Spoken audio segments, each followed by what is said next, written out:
Biswajit Daimari hol speaker. He to আমার CI জিনিস নাই কাম করে আছে হি বিজেপিত গলে কি হব সব ইনফরমেশন আমি বিজেপি এর ভিতৰত কি আলোচনা হৈছে হোৱা নাই বা কি সিদ্ধান্ত লৈছে লোৱা নাই এইবিলাক গোটেই খবৰটো বিশ্বজিৎ পৰা পাই আমি এই আমাৰ CI দি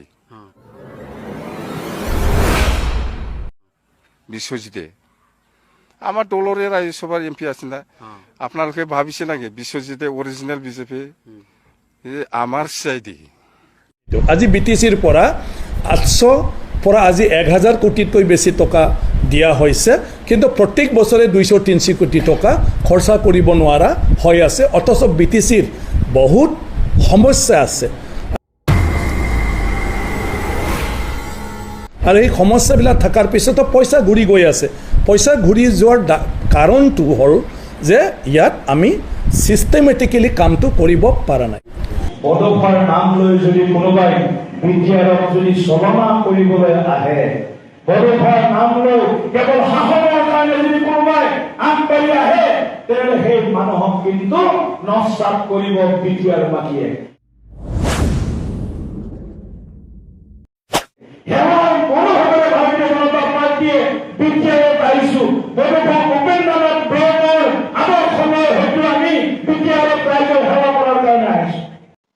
हेलो रायजोफोर खुलुमबाय आरोबाव किथांखि ब्लग यूट्यूब चेनेलनिफ्राय रायजो राजा बयनिसिमबो गोजोननाय बावहरनाय जाबाय रायजोफोर दिनै जोङो सावरायगोन आसाम एसेम्ब्लियाव लेजिस्लेटिभ मासियावहाय जिरायनानै थानाय बर'नि सासे दैदेनगिरिनि सायाव आरो लोगोसे बिजेपि पार्टिनि एमपि दिलीप शइकियानि सायावहाय जोङो बाथ्रा सावरायगोन निश्चय नोंथांमोना नुदों भिडिअ नुगासिनो दङ 29 मे उदालगुरि जिल्लानि मोनसे जुथुमायावहाय मिटिंआवहाय सावरायनाय दिलीप शइकियानि रावखौहाय नोंसोर खोनाबाय जानांगौ दिलीप शइकियाया दिनैनि समावहाय बर' हारिखौहाय माब्रै फान्नाव खोख्लैनो हागोन बेखौहाय खैसा साबाय थादों बेखौ जों नुगासिनो दङ आरो मोनसे भिडिअखौहाय आङो बिथांनि बुंनायखौहाय ओरैबायदि गाज्रि मोनदों जोंनि जारिमिनारि बड'फा जोंनि बर' हारिनि गुदिसिन जागायजेननाय हारिखौ लामा बेखेवनानै होजेननाय उपेन्द्रनाथ ब्रह्म सारनि मुसुखाखौ लानानै बिथांनि नामखौ लानानै बिजेपि पार्टियावहाय रसन खालामनो नागिरदों मानो बेबायदि खालामनो नागिरदों जाय हारिया जाय जातिया जोंनि बर' हारिखौहाय नायनोनो हाया मुगैनाय मोनो खारनाय मोनो मोनामनाय मोनो अब्ला बै हारिया मानो दिनै उपेन्द्रनाथ ब्रह्म सारनि नाम लानानै पलिटिकेल गेलेनो नागिरदों बेखौ मानो हमथायाखै बेयो उदालगुरि जिल्लायाव जानानै थांबाय रायजोफोर 29 मेयावहाय दिलीप शइकिया बे बाथ्राखौहाय बुंनानै थांबाय आरोबाव जोङो नुनो मोनबावबाय गाहायाव नायनो थांबोला बियो क'क्राझार जिल्लायाव जानाय नै मैया बावैसो 7 जुलाइयावहाय बड'फा उपेन्द्रनाथ ब्रह्मनि मुसुखा लानानैहाय बेयावहाय बाथ्रा मानो पलिटिक्स गेलेदों बड'फा उपेन्द्रनाथ ब्रह्म सारनि नामखौ लानानै बेखौ पलिटिक्सआव मानो मेनसन खालामदों जेराव जोंनि बर' हारिनि पार्टिया माब्लाबाबो बड'फा उपेन्द्रनाथ ब्रह्म सारनि नामखौ लानानै बेफोरबायदि पलिटिक्स गेलेया अब्ला गुबुन हारियासो बेफोरबायदि पलिटिक्स गेलेनायखौ जों नुनो मोनो जोबोद लाजिंसिं बाथ्रा लाजिनांगौ जोंनि बर' लिडारफ्रा मानो बेबायदि खाबु होदों आं नोंथांमोनखौ बुंनो सानदों रायजोफोर जेसेबांखि गोदै गोदै बुङा मानो नेशनेल पार्टिनि दैदेनगिरिफ्रा बर' हारिनि रायजो राजाफ्रा हुसियार नोंथांमोना नोंनि भटखौहाय नेशनेल पार्टिनो दाफान मानोना नेशनेल पार्टिहा थोजासे भट दंखायो जों नुदों जोंनि बिटिआरआवहाय आसामनि chief minister doctor Himanta Biswa शर्माया फैनानैहाय गोबांथार लेक्सार होफैदों जेसेबां मोजां बुङा मानो बुंबाय थादों मिटिंआव दाफै होननानै आं बुङाखै फै नायफै खोनासंफै मा बुंदों माखासे बाथ्राखौहाय सायख'नानै सोलोंनानै ला मोनफ्रोमबो बाथ्राखौनो मोनफ्रोमबो लेक्सार होनायखौनो नंगौ होननानै दासानद्रायदों।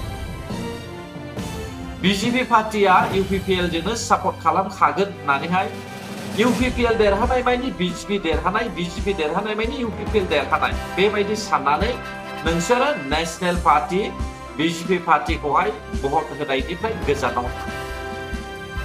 आं बे बाथ्राखौ मानो बुंदों मिथिगौना रायजोफोर?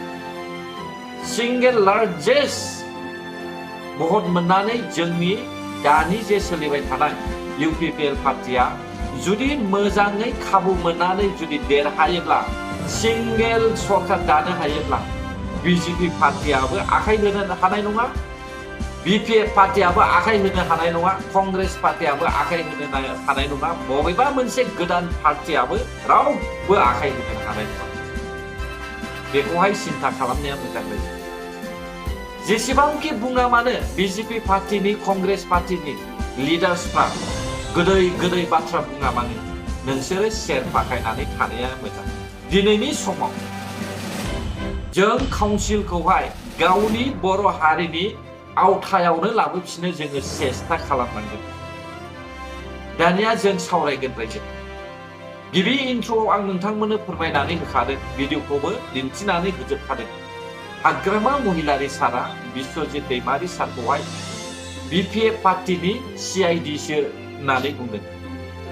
बिस्वजित दैमारि सारा बिजेपिआव थांनानै बिपिएफ पार्टीखौहाय बिपिएफ पार्टीनि थाखाय मा मावदों मा मावाखै बेखौहाय बिजेपिनिफ्राय इंगित होनो थाखाय यानिकि फोरमायनानै होनो थाखाय स्लुथै सिखाव महरै सिआइडिसो जाहैदों। बिथाङा सिआइडि खालामनोसो सिटआवहाय सिट जिरायहैदों होननानै बुंदों। लेजिस्लेटिभ एसेम्बलियावहाय जिरायहैदों होननानै बुंदों। नंगौबो खोमा खि जाने? आं बेखौ मानो बुंदों नंगौबो खोमा? बिजेपि पार्टीनि जे दानि आसाम लेजिस्लेटिभ एसेम्बलिनि मासिगिरि बिस्वजित दैमारि सारा बिथाङाबो सासे बिपिएफ पार्टीनिनो बिथाङा मावथि। बिथाङा बिपिएफ पार्टीखौहाय एंगारनानै मानो? दिनै जों फारसेथिं खोनागासिनो दङ लाइबिलिटिस गालांनायावबो हयथ' बिस्वजित दैमारि सारनिनो माखासे आखाइ दङ नामा होननानै जोङो खोनानो मोनदों। बे बाथ्राखौहाय आं बुंनाय नङा दे रायजोफोर। बे बाथ्राखौहाय इउपिपिएलनि हाग्रा बिफाननि मन्त्रि एम रन्जित बसुमतारी सारा डाइरेक्ट आसि दिन्थिनानैहाय बाथ्रा बुंदों। सिस्टेमेटिकेलि खारनो रोङैनि सायावहाय रन्जित बसुमतारी सारा गोबां बाथ्रा बुंनो बिस्वजित दैमारि सारखौ। लोगोसे उदालगुरि जिल्लायाव थानाय डिपुटि चिफ इउपिपिएल पार्टीनि गबिन्द चन्द्र बसुमतारी साराबो बिस्वजित दैमारि सारनि सायावहाय माखासे खुगा बेखेवनाय जों खोनानो मोनदों। जानो हागौ नंगौ खोमा। जुदि बिस्वजित दैमारि सारा हारिनि थाखाय खामानि मावनो सिन्था खालामदोंमोनब्ला गारबोनाय 17 बोसोरावहाय मानो जेबो मावनो हाया? सिस्टेमेटिकेलि खारनायनि बाथ्राखौहाय बिथाङा गोबांथार बुंदों, नाथाय गोबां बाथ्रायानो नंखाय। हयथ' बिथाङा गावगा सिट जानो लुबैनानैहाय खुगाखौ बेखेवनो हायाखै। सिदा बुंब्लानो जायो रायजो राजाफोरनि सिगाङावहाय आंबो सिट जानो गोसो दं होननानै। ना मा बुंनो रायजो? दिनै बेफोरबायदि खेंख्रा खेंख्रि गिदिं गोदा बाथ्रा बुंनानैहाय जेबो लाब गैया। आंबो सिदा खोथा बुङो जोंनि बर' हारिनि रायजो राजानि बै मोनामब्रु मोनदों बुंनाय, मोनामनाय मोनदों होननानै बुंनाय, नायनो हायै हिंसा खालामग्रा मुगैग्रा बैसोर बायदि नेशनेल पार्टीखौ जों ट्राइबेल माहारिनि बर' हारिया मानो भट होदों? सोरबा राजिब बांगालखौ नोंथांमोना सापर्ट खालामदोंब्ला राजिब बांगालाबो जानो हागौ हयथ' गावनि बेक्तिगत स्वार्थनि थाखाय गावनिनो पार्सनेलि उदैनि थाखाय बे खामानिखौ मावदों। सोरबा गर्जन मोसाहारिखौहाय नोंथांमोना सापर्ट खालामदोंब्ला सिन्था खालामनानै नाय, गारबोनाय 22 बोसोरसिमहालागै कंग्रेसआ बर' हारिनि थाखाय मा खामानि मावदों। दा बेखौ मोजां स्टाडि खालामनानै नायनांगोन जोंनि बर' रायजो राजाफ्रा। इलेक्सना फैगासिनो दङ, गेजेराव दान मोनसेल'सै। दा बे दान मोनसेनि उनावनो इलेक्सना जानो थांगासिनो दङ।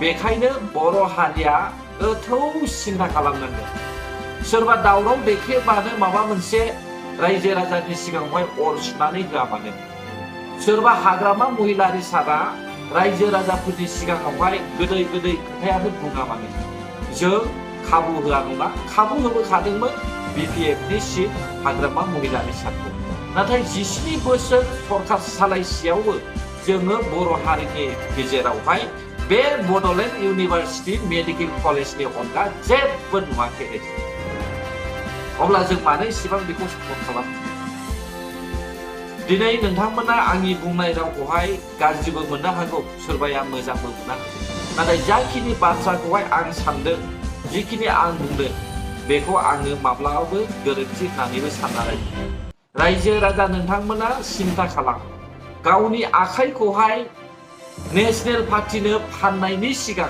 सिन्था खालाम नेशनेल पार्टिनि जाय दिलीप शइकिया अरुप कुमार दे बिथांमोना बर' हारिखौ माबायदि नोजोरजों नायो नोंसोरो सिन्था खालाम ओरैनो जानला मोनला थाइसे थाइनै रांनि थाखाय समाजनि बर' हारि रायजो राजाफोरा नोंथांमोना गावनि आसिखौहाय गुबुन पार्टिनो दाफान लोगोसे जों एपिबि पार्टी बेखौबो जोङो बर्तमान सापर्ट खालाम नायथ'बाव रायजोफोर जे रुलिं गभर्नमेन्टआ सरकार सालायदों बिथांमोनखौनो जों खाबु होथ'बाव अब्ला रायजोफोर भिडिअ'आबो बेसिकनियानोमोन गोजोन्थों जायफ्रा आंनि भिडिअ'खौ जोबजासे नायबाय हायोब्ला like share comment and subscribe खालामनानै लांब्लानो जाबाय बर' हारि जै जाथों जै बर' हारि